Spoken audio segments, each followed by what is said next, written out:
Mic check. What's kicking, family? I'm glad you've clicked in so I can check in with you.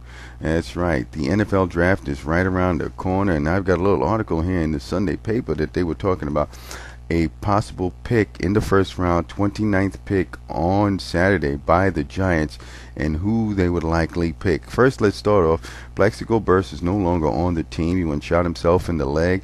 Mayor Bloomberg had it out for him, and various other, those gun people. And first of all, the young man was stupid to bring a gun inside the nightclub. So first of all, he brought it on himself anyway. It was commendable that Pierce was trying to help him out.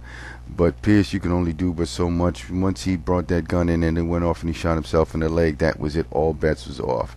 As you already know, that Tom Coughlin was not really, that wholeheartedly gung-ho, like saying, yeah, he wanted Plaxico back. What he did was he took the tactful approach and says if he can work everything out and get everything straight, then he could come back to the team and they take it from there. Jerry Reese had said in several interviews that I heard on the sports radio circuit here in New York, is that he wanted him back. Okay, with all that being said, then Plaxico goes out.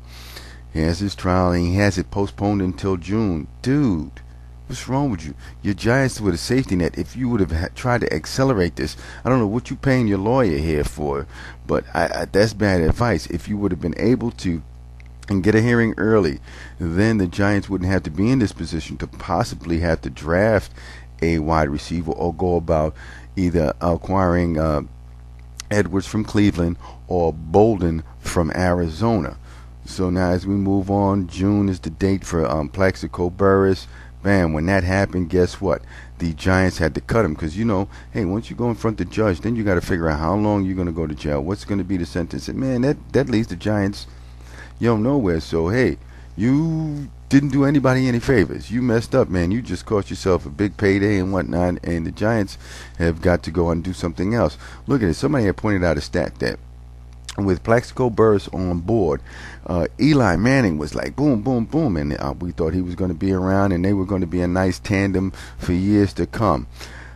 Plaxico got shot. That next weekend he throws the touchdown pass to Amani Tuma, and the stat had it, he had 23 consecutive quarters without a touchdown pass to a wide receiver.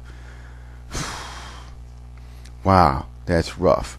Now, as you already know, the Giants have been stockpiling wide receivers over the years. They've got a nice young nucleus of wide receivers that they had up there. But there's this one kid that they're looking at, this Kenny Britt from Rutgers.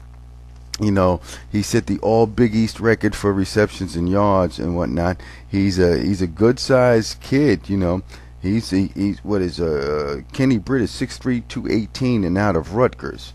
That's a pretty good size, and that's who they might be looking at. That's one of the guys that they have targeted as far as the draft goes. Hakeem Nicks, 6'1", 212 out of North Carolina. And there's, of course, there is Darius Haywood-Bay, 6'2", 206 out of Maryland. Blazing speed. Blazing. What they said he ran? And he ran 4 and change. Whew, man, them 40 times is getting quicker and quicker, folks. So what the Giants are looking to do, they're looking to either try and trade to get Anquan Bolden or Edwards. Now, the difference between those two guys, I'm reading the reports here in the paper, with these general managers and, undisclosed scouts and whatnot. They're saying that Edwards would be a better fit in the passing system that the Giants have versus Bolden. But Bolden is dominant. He's much more dominant. He's much more accomplished. And I believe Bolden is 2 years older than Edwards. Edwards is a streak up the field type of guy, stretch out and grab that ball and go. But Bolden is just a solid, gritty player. 2 years ago, Edwards had his breakout season, and then, the following year, instead of 16 touchdowns, he had 16 drops. That's no good. Bolden has been consistent, even though he had the luxury of playing across from the best wide receiver in the game today, which is Fitzgerald, because Plaxico's gone. Let's see how all that stuff works out. Plaxico's gone, so Fitzgerald's the number one. Bolden played across from him. I don't know whether or not you can give him number one money. and that goes with Edwards also. Man, that's a tough one. But the NFL draft is coming up. That might not be a bad thing to get Kenny Brett, even though there's been some red flags. A lot of general managers and people like that are putting up that red flag because he has a very outgoing personality. And all of a sudden these guys are talking about the Plaxico factor. Wow, Plaxico has just now, if you're brash, braggadocio, a la like T.O., and want the attention, and bring it on yourself and being confident. There's a difference now. There's a line now between confident and arrogant. So if you're confident, hey, you wear it on your sleeve that you can get this job done. So now these general managers and scouts are really now checking cats' backgrounds, their character, to see what can go on off the field.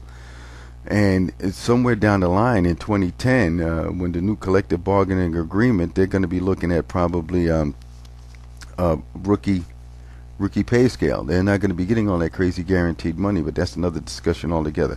What the key thing is now is that the Giants need a wide receiver. They generally don't need to make a crazy trade to get either Bolden or Edwards, due to the fact that they have a good stockpile of wide receivers, and with a full training camp underneath their belt, along with Eli can find somebody that he could go to. Most of the time, wide receivers who come in right off the draft don't really make an impact unless you're Randy Moss or unless you're Crabtree, where you can like run a sub 4.5 40 and they just put it up and you go get it. So let's see what happens come the draft, and I'll wrap with you before then. This is Mr. Batch. Stay blessed. Peace.